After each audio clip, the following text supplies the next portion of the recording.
Daily. Taste the Daily.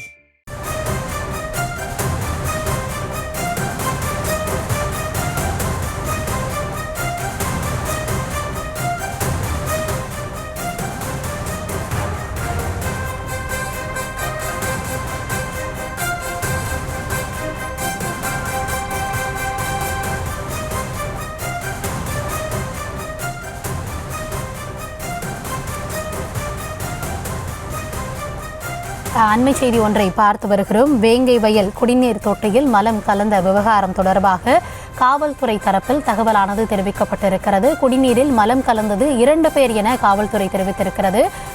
அது குறித்தான ஒரு அண்மை செய்தியை பார்த்து கொண்டிருக்கிறோம்.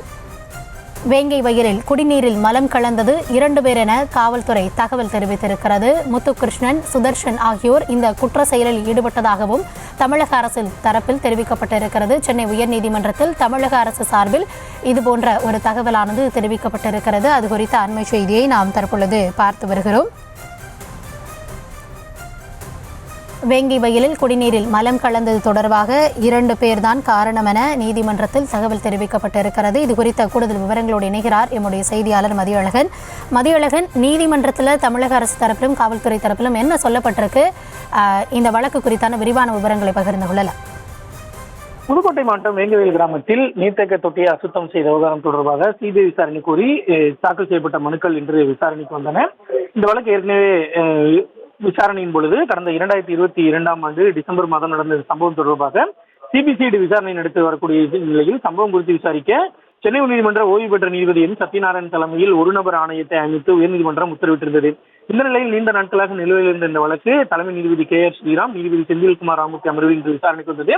அப்பொழுது மனுதாரர்கள் தரப்பில் மூத்த வழக்கறிஞர் PV பாலசுப்ரமணியம் மற்றும் வழக்கறிஞர் GS மணி ஆகியோர் ஆஜராகி சம்பவம் நடந்து 2 ஆண்டுகளுக்கு மேலாகி இந்த வழக்கில் இதுவரை குற்றப்பத்திரிகை தாக்கல் செய்யப்படவில்லை என தெரிவித்தனர். இதனை மறுத்த தமிழக அரசினுடைய கூடுதல் தலைமை வழக்கறிஞர் J. ரவீந்திரன் வழக்கின் விசாரணை முடிவடைந்து முரளிராஜா, சுதர்ஷன் மற்றும் முத்துகிருஷ்ணன் ஆகியோருக்கு எதிராக கடந்த 21ஆம் தேதி புதுக்கோட்டை சிறப்பு நீதிமன்றத்தில் குற்றப்பத்திரிகை தாக்கல் செய்யப்பட்டுள்ளதாக தெரிவித்தார். சிபிசிஐடி போலீசார் நடத்திய விசாரணையில் வேங்கை வயல் இறையூர் கிராமங்கள் அடங்கிய முட்டுக்காடு பஞ்சாயத்து தலைவராக உள்ள பத்மா முத்தையா குடிநீர் தொட்டி ஆபரேட்டர் சண்முகத்தை பணிநீக்கம் செய்ததால் பஞ்சாயத்து தலைவரின் கணவரை பழிவாங்கக்கூடிய வகையில் குடிநீரில் நாற்றம் வருவதாக கூறி முரளிராஜா என்பவர் பொய் தகவலை பரப்பியதாகவும் அதன் பின் குடிநீர் தொட்டி மீது ஏறிய முத்துகிருஷ்ணன் மற்றும் சுதர்சன் ஆகியோர் இந்த குற்றச்செயலில் ஈடுபட்டதாகவும் கூறி அதற்கான அறிக்கையை கூடுதல் தலைமை வழக்கறிஞர் தாக்கல் செய்தார். இந்த அறிக்கையை பிரமாண பத்திரமாக தாக்கல் செய்யும்படி அரசு தரப்புக்கு உத்தரவிட்ட தலைமை நீதிபதி அமர்வு வழக்கினுடைய விசாரணையை இன்று பிற்பகல் 2:15 மணிக்கு ஒத்திவைத்திருக்கிறது.